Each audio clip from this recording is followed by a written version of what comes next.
আল্লাহ রাসূল সাল্লাল্লাহু আলাইহি ওয়াসাল্লামের ব্যাপারে আল্লাহ পাক বললেন, ওমা আরসালনাকা ইল্লা রাহমাতাল লিল আলামিন, I have sent you as a mercy for the entire universe. নবী হে, আমি আপনাকে গোটা বিশ্বের সবার জন্য রহমত করে, বিশ্ববাসীর জন্য রহমত করে প্রেরণ করেছি। বুঝে শুনে উত্তর দিয়েন তো, আল্লাহকে এখানে বলছেন ওমা আরসালনাকা ইল্লা রাহমাতাল লিল মুসলিমিন, বলছে রাহমাতাল লিল মুত্তাকিন, রাহমাতাল লিল মুসাল্লিন, কি বলছে? আল্লাহ বলেছেন ওমা আরসালনাকা ইল্লা রাহমাতাল লিল আলামিন, নবী হে, আমি আপনাকে গোটা বিশ্বের সবার জন্য রহমত করে দুনিয়ায় প্রেরণ করেছি। তিনি সবার জন্য রহমত, সবার জন্য। আল্লাহ রাসূল সাল্লাল্লাহু আলাইহি ওয়াসাল্লাম ছিলেন ব্রড মাইন্ডেড, সবার জন্য তিনি রহমত। মানুষের জন্য রহমত, জিন জাতির জন্য রহমত, ফেরেশতাদের জন্য রহমত, মৎস্যকুলের জন্য রহমত, পক্ষীকুলের জন্য রহমত, গোটা বিশ্বের সবার জন্য। আস্তিকদের জন্য যেমনি রহমত, নাস্তিকদের জন্য রহমত, ঠিক কিনা? আল্লাহর হাবিব সাল্লাল্লাহু আলাইহি ওয়াসাল্লাম একবার একটা লাশ দেখে দাঁড়িয়ে গেলেন। কি দেখে? লাশ দেখে দাঁড়ালেন। সাহাবারা বললেন ইন্নাহু ইয়াহুদি, নবী ইন্নাহু ইয়াহুদি, এটা ইহুদির লাশ, আপনি দাঁড়ালেন যে? আল্লাহর হাবিব সাল্লাল্লাহু আলাইহি ওয়াসাল্লাম বললেন আওয়ালাইসাত নাফসান, এটা কি মানুষ না? হোক না ইহুদি, হোক না খ্রিস্টান, হোক না আস্তিক আর নাস্তিক, আমি তো মানুষ দেখে দাঁড়াইছি। সুবহানাল্লাহ কইবেন না? এজন্য সবাইরে আগে মানুষ মনে করবেন। আগে কি মনে করবেন? পরে দলাদলি কইরেন। আমরা দেখা মাত্র বলি কোন পীরের মুরিদ? দেখা মাত্র প্রথম প্রশ্ন কি? হ্যাঁ, কোন পীরের মুরিদ? কোন দল করেন? হ্যাঁ, ভারতপন্থী না পাকিস্তানপন্থী? আছে না নাই? এই যে দলাদলি, খালি পিস পিস করি, খালি ভাগাভাগি। যারা পিস পিস করে আল্লাহ এদেরকে পিস পিস করে ফেলবে, ঠিক কিনা? বিষ্ণুনবী এসেছেন মিলানোর জন্য, মিলিয়ে দেওয়ার জন্য বিষ্ণু ইসলামের আগমন ঘটেছে, আর আমরা খালি পিস পিস। আমরা আহলে হাদিস মসজিদ বানাই এক জায়গায়, এক এলাকায় আহলে হাদিস মসজিদ, আরেক এলাকায় হারাও বানাইছে হানাফি মসজিদ। আছে না নাই?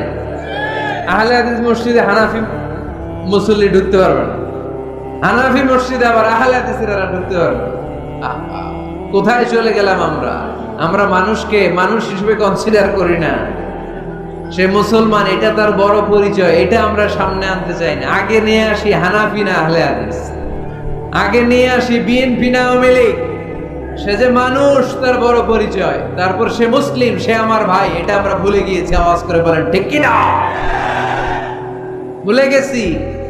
আমাদের প্রভু এক, এক নবীর উম্মত, জীবন বিধান এক, ওই শিবানী কোরআন। আমাদের প্রভু এক, এক নবীর উম্মত, জীবন বিধান এক, ওই শিবানী কোরআন।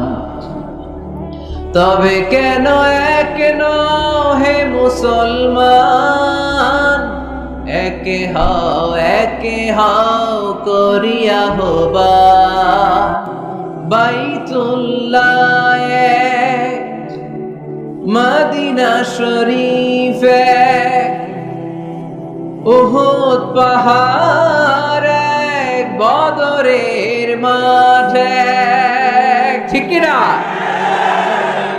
বাইতুল্লাহ এক, মদিনা শরীফ এক, উহুদ পাহাড় এক, বদরের মাঠে। একটা তো জীবন আর মরণ তো একটাই, একে সাথে মিলে মিশে একটাই প্রাণ। তবে কেন এক হে মুসলমান, একে হও করিয়া হবা আমাদের প্রভু এক। এক নবীর উম্মত জীবন বিধান এক, ওই শিবানী কোরআন। তবে কেন এক হে মুসলমান, একে হও করিয়া হবান। ঠিক কিনা? বাইতুল্লাহ এক, মদিনা শরীফ এক, বদরের মাঠ এক, উহুদের প্রান্তর এক, কোরআন এক, নবী এক, আল্লাহ এক। কিন্তু আমরা আছি কিলাকিলি নিয়ে, ঠিক কিনা?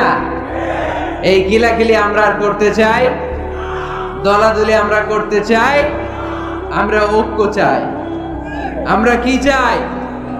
এমন ঐক্যের সিন্ডিকেট আমাদের করতে হবে যাতে কোনো অপশক্তি এই সিন্ডিকেটকে ভাঙতে না পারে। চিল্লায় বলো ঠিক কিনা?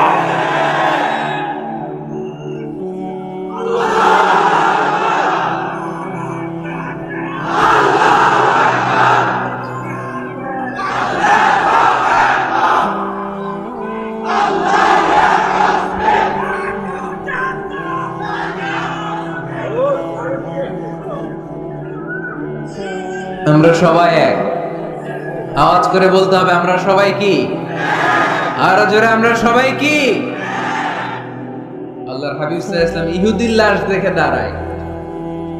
অন্যরা বললে ইন্নাহু ইয়াহুদি, আপনি যে ইহুদির লাশ দেখে দাঁড়ান। সাহাবী বললেন আওয়ালাইসাত নাফসান, এটা কি মানুষ না? আমি তো মানুষ দেখে দাঁড়িয়েছি। আল্লাহর হাবিব সাল্লাল্লাহু আলাইহি ওয়াসাল্লাম বললেন এটা কি মানুষ না? আমি তো মানুষ দেখে দাঁড়িয়েছি। জাদুল মাআদ ফি হাদি খায়রিল ইবাদ, ইবনুল কাইয়িম আল জাওজিয়ার লেখা আল্লাহ রাসূল সাল্লাল্লাহু আলাইহি ওয়াসাল্লামের বায়োগ্রাফির উপর একটা বই। এই বইতে এবং আসির আল হালাবিয়াতে একটা ঘটনা এসেছে যে আল্লাহর হাবিব সাল্লাল্লাহু আলাইহি ওয়াসাল্লামের সাথে দেখা করার জন্য নাজরান থেকে ৬০ জন খ্রিস্টান পাদ্রী এসেছিল। কয়জন? আওয়াজ করে বলেন। খ্রিস্টান পাদ্রী। এখন আসার পরে রাসূল সাল্লাল্লাহু আলাইহি ওয়াসাল্লাম ওনাদেরকে নিয়ে কই বসবেন? জায়গা নাই। এক সাহাবী বলে এক কাজ করি, যেহেতু দুপুরবেলা আসছে, পাহাড়ের ছায়া আছে, এই ছায়াতে নিয়ে বসি। আল্লাহর হাবিব বললেন না, এরা খ্রিস্টান মেহমান, আবার পাদ্রী, ওই ধর্মের আলেম, এদেরকে বুঝি পাহাড়ের মরুভূমিতে নিয়ে বসা যায়? আরেক সাহাবী বললেন ইয়া রাসূলুল্লাহ, আমার খেজুর বাগানের সব খেজুর পেড়েছি, এবার খেজুরের পাতাগুলো কাটলে সমস্যা নাই, সব খেজুরের পাতা কেটে বাগান থেকে এনে আমি খেজুর পাতার একটা বিছানা বানায় দেই বড় করে, এটাতে নিয়ে বসে। আল্লাহর হাবিব সাল্লাল্লাহু আলাইহি ওয়াসাল্লাম বললেন এটা কথা বললা? এরা খ্রিস্টান পাদ্রী, এদেরকে খেজুর পাতার বিছানায় বসানো যায়? কই বসাবো? বলতে বলতে ৬০ জন খ্রিস্টান পাদ্রী চলে আসছে। আল্লাহর হাবিব সাল্লাল্লাহু আলাইহি ওয়াসাল্লাম উপায়ন্তর না দেখে ৬০ জন খ্রিস্টান পাদ্রীর জন্য মসজিদে নববীর দরজা খুলে দিয়েছেন। আল্লাহর নবীর মসজিদে খ্রিস্টানরা ঢুকতে পারে। আল্লাহর নবী ইহুদিকে দেখে সম্মানার্থে দাঁড়িয়ে যায়, আর আমাদের হানাফি ভাইরা আহলে হাদিস মসজিদে ঢুকতে পারে না। আমাদের আহলে হাদিস ভাইরা হানাফি মসজিদে ঢুকতে পারে না। এটার নাম ইসলাম নয়, এটার নামই বাড়াবাড়ি। এটাই বাড়াবাড়ি, এটাই বাড়াবাড়ি। এটার নাম ইসলাম না হয়। ইসলাম হচ্ছে ঐক্যের নাম, ইসলাম হচ্ছে ভালোবাসার নাম, ইসলাম হচ্ছে ভ্রাতৃত্বের নাম। এজন্য নেতা হইতে হইলে কলিজা হইতে হবে কত বড়? কত বড়? হাত দিয়ে দেখাও মুসলমান কত বড়? এত বড় কলিজা লাগবে, ব্রড মাইন্ডেড হওয়া লাগবে নেতা, অ্যাকোমোডেটিভ মেন্টালিটির হতে হবে। আল্লাহর হাবিব সাল্লাল্লাহু আলাইহি ওয়াসাল্লাম সব সময় অ্যাকোমোডেটিভ মেন্টালিটির ছিলেন, সবাইকে অ্যাকোমোডেট করতেন, দলাদলি নাই। আজকের এই মাহফিলে আওয়ামী লীগের নেতারা আছে না নাই? বিএনপির ভাইয়েরা আছে না নাই? জামাত ইসলাম আছে না নাই?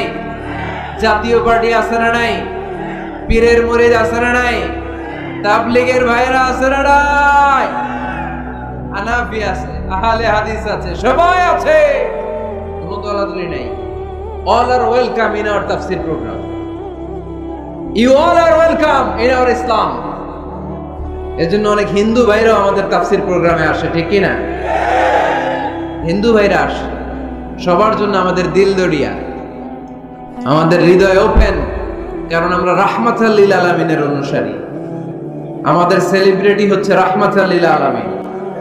আমরা যাকে অনুসরণ করি তিনি রাহমাতাল লিল আলামিন। তিনি আলাদা কোনো বর্ণের নবী নন, জাতিগোষ্ঠীর নবী নন, কোন আলাদা সম্প্রদায়ের নবী নন, তিনি রাহমাতাল লিল আলামিন, গোটা বিশ্বের জন্য তিনি রহমত। চিল্লায় বলো ঠিক কিনা? তিনি সবার নবী। যেখানেই মানবতা বিপন্ন সেখানেই তিনি ছুটে যেতেন, যেখানেই মানুষ অত্যাচারিত সেখানেই তিনি দাঁড়াতেন। তিনি ছিলেন মেহনতি মানুষের বন্ধু। বয়স আল্লাহর হাবিব সাল্লাল্লাহু আলাইহি ইসলামের 20 বছর। কয় বছর? সবাই বলেন না, কয় বছর? 20 বছর। ইয়ামানের এক লোক ব্যবসায়িক পণ্য এনে মদিনায় মক্কায় বিক্রি করলো। মক্কার এক ব্যবসায়ী তার কাছ থেকে পণ্য কিনে টাকা দিতে চায় না। সে টাকা চাইলে সে বলে, আমি মক্কার লোক, এটা আমার এলাকা, আমার দাপট, টাকা দিমু না, কি করবি? ইয়ামানের লোকটা কান্না জোড়ে দিল, কে আছে আমারে সাহায্য করার? আল্লাহর হাবিব সাল্লাল্লাহু আলাইহি ওয়াসাল্লাম এই দৃশ্য দেখে মাজলুমদের পক্ষ নেয়ার জন্য একটা শপথ করলেন। এই শপথটার নাম হচ্ছে হালাফুল ফুদুল। শপথটার নাম কি? হালাফুল ফুদুল, যেটা আমরা বাংলাদেশে বলি, কি বলি? হেলফুল ফুজুল। নরসিংদীতে এরকম আছে না নাই? হেলফুল ফুজুল নামে কোনো সংগঠন করেন নাই আপনারা? আছে না? মাশাআল্লাহ, এই যারা করছে আছে। আল্লাহর হাবিব সাল্লাল্লাহু আলাইহি ওয়াসাল্লাম হালাফুল ফুদুল করেছেন, হাতে হাত রেখে শপথ করলেন যে মক্কার জমিনে কোনো টেন্ডারবাজি চলবে না, কোনো চাঁদাবাজি চলবে না, কোনো অন্যায় চলবে না, দুর্বলের উপর সবলের অত্যাচার চলবে না। যারাই মাজলুম হবে হাতে হাত রেখে আমরা তাদের সাথে দাঁড়িয়ে যাব। এরকম টেন্ডারবাজি বন্ধ করার দরকার আছে না নাই? চাঁদাবাজি বন্ধের দরকার আছে না নাই? ক্যাসিনো বিজনেস থামায় দেওয়ার দরকার আছে না নাই? মাদক আর সন্ত্রাসকে রুখে দাঁড়ানোর দরকার আছে না? ইসলাম সবসময় জঙ্গিবাদের বিরুদ্ধে, ইসলাম সবসময় মাদকের বিরুদ্ধে, ইসলাম সবসময় কট্টরপন্থার বিরুদ্ধে, ইসলাম সবসময় শান্তির পক্ষে। ঠিক কিনা? ইসলাম আর জঙ্গিবাদ কি এক? জেহাদ আর জঙ্গিবাদ কি এক? আরে জেহাদ হচ্ছে জঙ্গিবাদকে কবর দেওয়ার জন্য আল্লাহ পাঠিয়েছে। চিল্লায় বলেন ঠিক কিনা?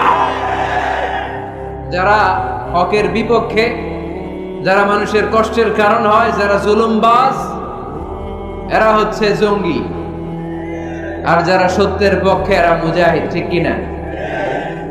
এইখানে যারা আসছে আজকের মাহফিলকে সফল করেছে, এরা প্রত্যেকে এক একটা মুজাহিদ। ঠিক কিনা? আর যারা মাহফিল বন্ধ করতে চায়, কোরআনের আওয়াজকে থামায় দিতে চায়, এরাই হলো আসল জঙ্গি। এরাই জঙ্গি।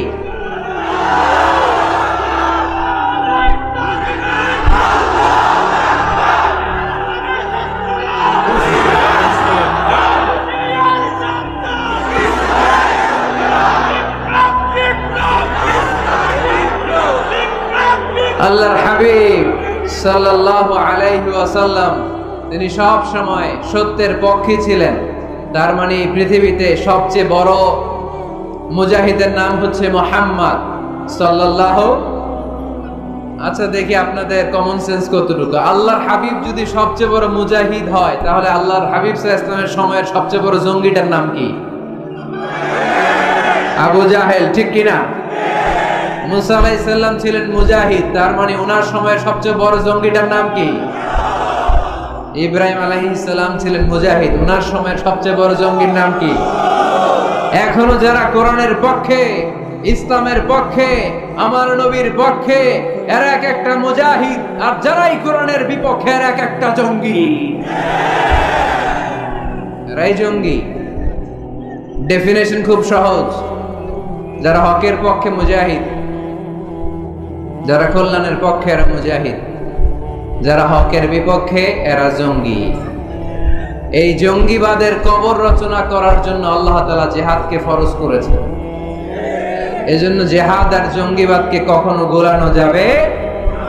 আল্লাহর হাবিব সাল্লাল্লাহু আলাইহি ওয়াসাল্লাম ছিলেন মেহনতি মানুষের বন্ধু। মেহনতি খেটে খাওয়া মানুষকে আমার নবী এত ভালোবাসতেন যে বিদায় হজের মতো এত গুরুত্বপূর্ণ ভাষণেও বাদ যায়নি খেটে খাওয়া মানুষের কথা। তিনি বলেছেন, আরিকাকুম আরিকাকুম আতঈমুহুম মিম্মা তাকুলুন ওয়াকসুহুম মিম্মা তালবিসুন খবরদার, তোমাদের অধীনস্থ কর্মচারীদের সাথে খারাপ আচরণ করো না। তোমরা যা খাবে তাদেরও তা খেতে দিও, তোমরা যা পরবে সেখান থেকে তাদেরকেও পোশাকের ব্যবস্থা করে দিও। মেহনতি মানুষের কথা বিষ্ণুনবী বিদায় হজের ভাষণও বলেছেন, ঠিক কিনা? তার মানে আমার নবী কি ন্যারো মাইন্ডেড ছিলেন না ব্রড মাইন্ডেড? আওয়াজ করে বলতে হবে, ন্যারো মাইন্ডেড না ব্রড মাইন্ডেড? Broad minded. এই ছেলে, তোমার এত ফটো সেশন লাগে কেন? কি হইছে? বসে থাকো, এত ফটো তুলো না। তো নেতা হইতে হইলে বড় মনের অধিকারী হইতে হয়। তার মানে এই কোয়ালিটি আমার নবীর মধ্যে ছিল কি ছিল না? আওয়াজ করে বলতে হবে, ছিল কি ছিল না? কষ্ট হইতেছে আপনাদের? নেতা হওয়ার জন্য 5 নম্বরে যে গুণটা লাগে সেটা হচ্ছে ট্রুথফুলনেস এন্ড দ্য ট্রাস্টওয়ার্থিনেস। নেতার সত্য কথা বলা লাগবে আর আমানতদার হওয়া লাগবে, ঠিক কি না? মিথ্যা কথা বললে এটা কি নেতা? এটা কি? হ্যাঁ, আমি কই নাই, আপনারা কইছেন, আমার কোনো দোষ নাই। ট্রাস্টওয়ার্থিনেস থাকতে হবে, মানে আমানতদারিতা থাকতে হবে। আল্লাহর হাবিব সাল্লাল্লাহু আলাইহি ওয়াসাল্লাম কোথাও গেলেই মক্কার লোকেরা খুশি হয়ে যেত, বলতো যা আমিন রাদিনা বে, আরে আমিন আসছে, আল আমিন as-সাদিক আল আমিন, সত্যবাদী এসেছে। ওয়া আনজির আশিরাতাকাল আখরাবিন, হে নবী মুহাম্মদ, তুমি তোমার নিকট আত্মীয়দেরকে এবার জাহান্নামের ভয় দেখাও।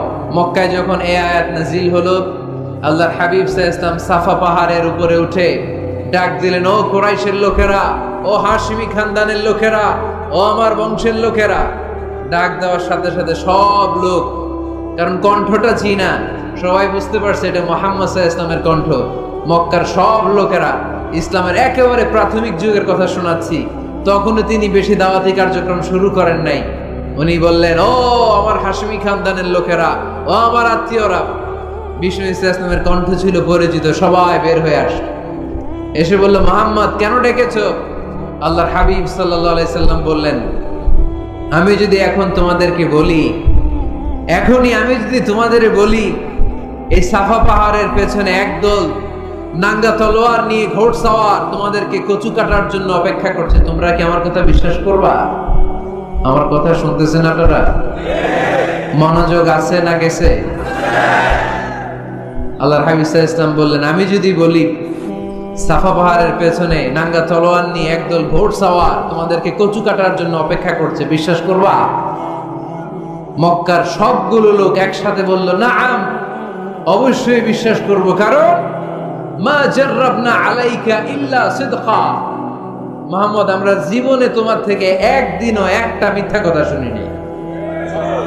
We have never been experienced a single lie from you in our life. কথাটার ওজন কত খেয়াল করতে হবে। এই কথাটার ওজন কতটুকু খেয়াল করেন। এলাকার লোকেরা ঘোষণা দিয়ে দিচ্ছে, মা জাররাবনা আলাইকা ইল্লা সিদকান, we have never ever experienced a single lie from you. আমরা আমাদের জীবনে কোনোদিন তোমার থেকে একটা মিথ্যা কথা শুনি নাই, তাই তুমি যাই বলবা তাই বিশ্বাস করো। সুবহানাল্লাহ কইতে পারলেন না? চিন্তা করছেন? চিন্তা করছেন এলাকাবাসীর মন্তব্য বিষ্ণু ঈসা ইসলামের ব্যাপারে কত দামি মন্তব্য। এই এক মন্তব্যে বিগত 40 বছরের সার্টিফিকেট আছে, চিল্লায় বলে ঠিক কিনা? বিগত 40টি বছর আমার নবী মক্কায় বড় হয়েছেন, মক্কায় ভেড়া চড়িয়েছেন, আম্মাজান খাদিজার আন্ডারে ব্যবসা করেছেন। বিশ্বনবী সব ছিল এই মক্কাবাসীদের সাথে। এই মক্কাবাসীরা এক বাক্যে বিগত 40 বছরের সার্টিফিকেট দিয়ে দিলেন, we have never ever been experienced a single lie from you Muhammad, মা জাররাবনা আলাইকা ইল্লা সিদকান, আমরা জীবনে বিগত 40 বছরে তোমার থেকে একটা মিথ্যা শুনি নাই, তাই তুমি যাই বলবা তাই বিশ্বাস করো। সুবহানাল্লাহ, এত আস্তে। নেতা হইতে হইলে এরকম নেতা হওয়া লাগবে, যাতে এলাকার লোক বলতে না পারে যে আপনি মিথ্যাবাদী। সবগুলো লোক যেন দাঁড়িয়ে বলে, জীবনে এর মুখে কোনোদিন মিথ্যা শুনি নাই, জীবনে আমাদের কোনো কাজ করতে যে আমাদের কাছ থেকে একটা পানও খায় নাই, জীবনে আমাদের কাছ থেকে কোনো টাকা নেয় নাই, আজীবন শুধু দিছে, নেয় নাই, দিয়ে গেছে, কিছু চায় নাই। এরকম নেতা হওয়া দরকার আছে না নাই? আল্লাহ রাসূল সাল্লাল্লাহু আলাইহি ওয়াসাল্লাম এতটাই আমানতদার ছিলেন, আম্মা জান খাদিজাতুল কুবরা রাদিয়াল্লাহু তাআলা আনহা শুধুমাত্র কেবলমাত্র বিশ্বনবীর আমানতদারিতায় মুগ্ধ হয়ে বিশ্বনবীকে বিয়ের প্রস্তাব দিয়েছে। শুধু আমানতদারিতা দেখে তিনি বিয়ের প্রস্তাব দিয়েছিলেন। এতটাই আমানতদার ছিল বিশ্বনবী সাল্লাল্লাহু আলাইহি ওয়াসাল্লাম, কাফির মুশরিকরাও আমানতের প্যাকেট বিশ্বনবীর কাছে রেখে যেত। একজন এসে বলল, আমি তায়েফে যাব, এইখানে 5000 দিরহাম মুহাম্মদ তোমার কাছে আমানত রেখে গেলাম। দল করে আবু জাহেলের। দল করে কার? কথা বোঝে নাই বোধহয়। দল করে কার? আমানত রাখতে আসে কার কাছে? আল্লাহর হাবিব যদি বলতেন দল করো আবু জাহেলের, আমার কাছে আমানত কেন, আবু জাহেলের কাছে রাখো, ওরা কয় না, দল করি পেছে পয়রা, আমানত আপনার কাছে রাখতে হবে। কারণ এই টাকার প্যাকেট যদি আবু জাহিল্লার কাছে রাখি, কয়দিন পরে আইসা দেখবো টাকাও নাই, প্যাকেটও নাই। ঠিক কি না? কি বড় আমানতদার ছিলেন বিষ্ণু ইসলাম। আমানতের মাল দিয়ে বিশ্বনবীর ঘর বোঝাই করা ছিল। আল্লাহর হাবিব যে রাতে মক্কা থেকে মদিনায় হিজরত করতে যাবেন, ওই রাতে এই আমানতের সম্পদগুলো বুঝিয়ে দেওয়ার জন্য চাচাতো ভাই আলী রাদিয়াল্লাহু তাআলা আনহুকে ডেকে অ্যাপয়েন্টমেন্ট দিয়েছেন যে আলী, আমি তো চলে যাচ্ছি আমার জন্মভূমি মক্কা ছেড়ে মদিনায়, এই আমানতের সম্পদগুলো তোমার দায়িত্বে, তুমি বুঝাইয়ে দেবা। সাইয়েদনা আলী রাদিয়াল্লাহু তাআলা আনহু বলেন, একদিন নয়, 2 দিন নয়, এই আমানতের মালামালগুলো মক্কার লোকদের কাছে পৌঁছাতে আমার 3 দিন সময় লেগেছে। সুবহানাল্লাহ কইতে বললেন না? টানা 3 দিন সময় নিয়ে তিনি আমানতের সম্পদ বুঝিয়ে দিয়েছেন। এর জন্য বিষ্ণু বলেছেন, ইদা দুকিয়াতিল আমানাতু ফান্তাযিরিস সাআ। সহিহ বুখারীর বর্ণনা, যখন আমানতের খেয়ানত হয়ে যাবে তখন কিয়ামত হয়ে যাবে। এখন আমানতের খেয়ানত আছে না নাই? সাহাবারা বললেন, ইয়া রাসূলুল্লাহ কাইফা ইদাআতুহা, কেমন করে আমানতের খেয়ানত হয়? বিশ্বনবী বললেন, ইদা বুসিদাল আমরু ইলা গায়রি আহলিহি ফান্তাযিরিস সাআ। যে লোক যেই চেয়ারে বসার যোগ্য নয়, তারে যখন ওই চেয়ারে বসিয়ে দেয়া হবে তখন কিয়ামত হয়ে যাবে। যে যেটার যোগ্য না, এরে ওই দায়িত্ব দিলে, ওই জায়গায় বসাইলে ঝামেলা আছে না নাই? আমি কোরআনের আয়াত তেলাওয়াত করতে পারি না, আমি হাদিস জানি না, আমি ফিকহ শাস্ত্র জানি না, আমারে বানাইছেন প্রধান বক্তা। যদি এমন হয় তাহলে এটা আমানতের খেয়ানত না? একজনের যোগ্যতা নাই, এরে আপনি বড় দায়িত্ব দিয়ে দিয়েছেন, এটা আমানতের খেয়ানত কিনা? কথা বলেন। কেরাত পড়তে পারে না, শুদ্ধ কেরাত জানে না, বানাইছেন মসজিদের ইমাম, এটা আমানতের খেয়ানত হয়েছে না? যেই লোক যেই চেয়ারে বসার যোগ্য না, তারে যদি ওই চেয়ারে বসায় দেয়, আমানতের খেয়ানত হয়ে যাবে। আর যখনই আমানতের খেয়ানত শুরু হয়ে যাবে তখনই কিয়ামত হয়ে যাবে। চিল্লায় বলেন ঠিক কি না? তাহলে নেতা হইতে চাইলে সত্যবাদী হন, নেতা হইতে চাইলে আমানতদার হন, বিশ্বনবীর মতো। কার মতো? কার মতো? কথা বুঝতে পারছেন? আরো শুনবেন? হ্যাঁ, হুজুর শেষ করে দেই নাকি? কষ্ট পাচ্ছে। যেই পরিমাণে লোক, যেই পরিমাণে এখানে 8টা প্রজেক্টরে, ওইখানে লক্ষ লক্ষ লোক, আপনারা সেফলি এক্সিট করতেও 1 ঘন্টা লাগে।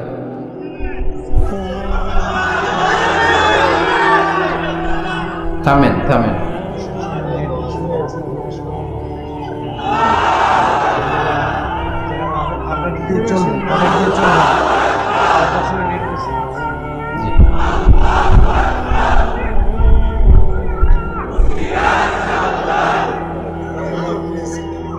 মাশাআল্লাহ, ঠিক আছে ঠিক আছে। আর বাকি 5টা পয়েন্ট আমি 5 মিনিটের মধ্যে বলে দিচ্ছি। মনোযোগ থাকতে হবে, খরগোশের কানের মতো কান খাড়া করে দিয়ে দিতে হবে, আওয়াজ করা যাবে না। নেতা হইতে হলে কর্মীর পালস বুঝা লাগে। 6 number point, you have to have good interaction with your follower. নেতা যিনি, তিনি কর্মীদের সাথে ভালো ইন্টারাকশন থাকতে হবে। কর্মী কয় একটা, নেতা কয় আর একটা, আসরা নাই। কথা বলেন। না, you have to revise your followers suggestion in decision making process. গুরুত্বপূর্ণ বিষয়ে সিদ্ধান্ত নিতে হলে নেতার উচিত কর্মীদের পালসকে রিভাইজ করা, কর্মী কি সাজেশন দিয়েছে দেখার দরকার আছে না নাই?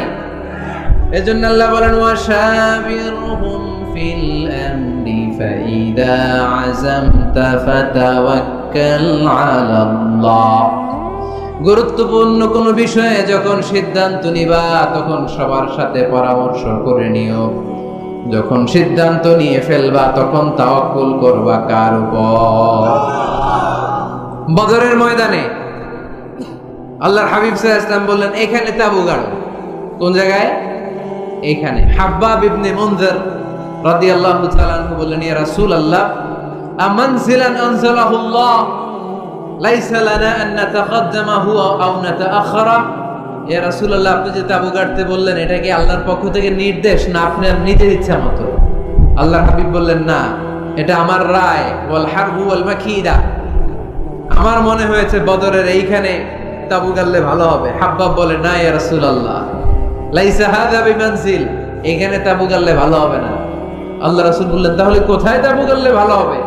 হাব্বাব ইবনুল মুনজির বললেন ইয়া রাসূলুল্লাহ ওই জায়গায়, ওইখানে তাঁবু গাড়েন, ওইখানে কুয়া আছে, তাহলে বদরের কুয়ার পানি আমরা খাবো।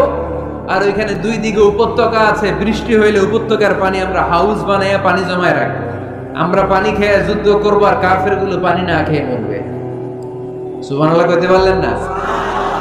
বিষ্ণু বললেন আরে তাই তো, তাই তো হাব্বাব যা বলেছে এটাই তো ঠিক, ওইখানে তাঁবু গাড়তে হবে, এইখানে নয়। আওয়াজ করে কোন আল্লাহু আকবার। কি লিডার ছিলেন, কি নেতা ছিলেন! মুহূর্তের মধ্যে নিজের সিদ্ধান্ত বাদ দিয়ে কর্মীর সিদ্ধান্তে সিদ্ধান্ত নিয়েছেন। সুবহানাল্লাহ পড়েন।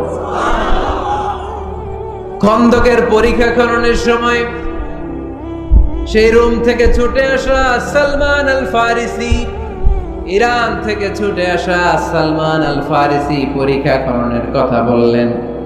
সালমান আল ফারিসির আগে মদিনার কোন লোক এই পরীক্ষা খননের কথা কেউ জানতো না, কেউ জানতো না, কেউ না। পরীক্ষা কেমন? এত ফিট বা এত ফিট মাটি গর্ত করে ফেলতে হবে মদিনার চারদিকে। আল্লাহর হাবিব বললেন এতে কি লাভ? সালমান আল ফারিসি বললেন ইয়া রাসূলুল্লাহ আমরা চারদিকে যদি এত ফিট বা এত ফিট গর্ত করে রাখি তাহলে কাফেররা আসতে পারবে না, ওই জায়গায় দাঁড়ায় থাকবে। আসতে চাইলে আগে পরীক্ষায় নামতে হবে, এরপরে আসবে। আর পরীক্ষায় নামলেই আমরা তীর মেরে ওদেরকে কাবু করে ফেলবো। সুবহানাল্লাহ পড়েন। আল্লাহ রাসূল সাল্লাল্লাহু আলাইহি ওয়াসাল্লাম বললেন সালমানু মিন্না, সালমানু মিন্না মিন আহলি বাইত, সালমান আমাদের অন্তর্ভুক্ত। শাবাশ সালমান, শাবাশ সালমান, ব্রেভো সালমান। আওয়াজ করে বলেন আল্লাহু আকবার। মুহূর্তের মধ্যে নিজের সিদ্ধান্ত বিষ্ণু ইসলাম বাদ দিয়ে সাইয়েদনা সালমান রাদিয়াল্লাহু তাআলা আনহু যে সিদ্ধান্ত দিয়েছেন, যে পরামর্শ দিয়েছেন, ওই পরামর্শ নিয়েছেন। তার মানে নেতা যদি হতে হয়, a true leader, a charismatic leader যদি আপনি হতে চান, আপনার কর্মীদের পরামর্শের গুরুত্ব আপনার কাছে থাকার দরকার আছে না নাই? নেতা হওয়ার 7 নাম্বার গুণ হচ্ছে আপনাকে কনফ্লিক্ট রিজলভিং অ্যাবিলিটি থাকতে হবে, বিরোধ নিষ্পত্তি করার মতো ক্ষমতা থাকতে হবে, আপনার কূটনৈতিক চাল চালার মতো ক্ষমতা থাকার দরকার আছে না নাই? আল্লাহর হাবিব সাল্লাল্লাহু আলাইহি ওয়াসাল্লামকে কূটনৈতিক জ্ঞান দিয়ে আল্লাহ তাআলা এমন প্রজ্ঞাবান করেছেন, গোটা বিশ্বের সব কূটনীতি এক পাল্লায়। আমার বিশ্বনবীর কূটনীতি যদি আরেক পাল্লায় রাখা হয়, বিশ্বনবীর কূটনীতি আর প্রজ্ঞার ওজন ভারী হয়ে যাবে।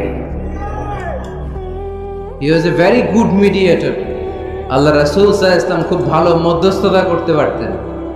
সুবহানাল্লাহ কইবেন না? মিলাই দিতে পারতেন। কি করতে পারতেন? কাবা ঘরের 4টা কর্নার, একটা কর্নারের মধ্যে হাজারে আসওয়াদের পাথর রাখা হয়, এটাকে বলা হয় আর রুকনুল হাজারিল আসওয়াদ। এই হাজারে আসওয়াদের পাথরটা এটা জান্নাতি পাথর। কিয়ামতের দিন আল্লাহ এই পাথরে 2টা চোখ দিবে, একটা জিহ্বা দিবে, এই পাথর কথা বলবে।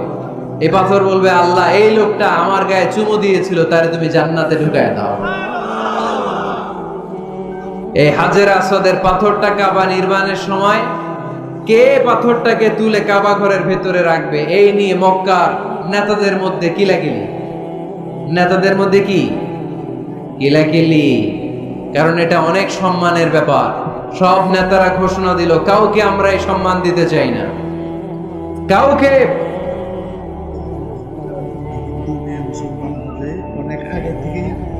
এটা আপনার হাতে না আপনার হাতে।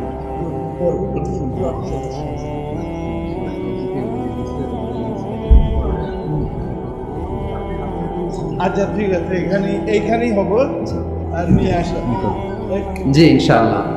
এজন্য হাজরে আসওয়াদের পাথরটা অনেক সম্মানের পাথর। হুজুরের 5 মিনিটের মধ্যে শেষ করব। 5 মিনিট। নিয়ে আসলাম। জি। ওই হবে হাজরে আসওয়াদের পাথরের কথা দিয়ে শেষ করে দেব ইনশাআল্লাহ। বসেন। হাজরে আসওয়াদের পাথরটা কাবা নির্মাণ শেষে কে নিয়ে কাবা ঘরের মধ্যে রাখবে, এ নিয়ে তর্ক, এ নিয়ে ঝগড়া বিবাদ, এ নিয়ে মারামারি। প্রতিটা গোত্রের লোকেরা বলতে শুরু করলে আমরা রাখবো, কারণ এটা অনেক সম্মানের।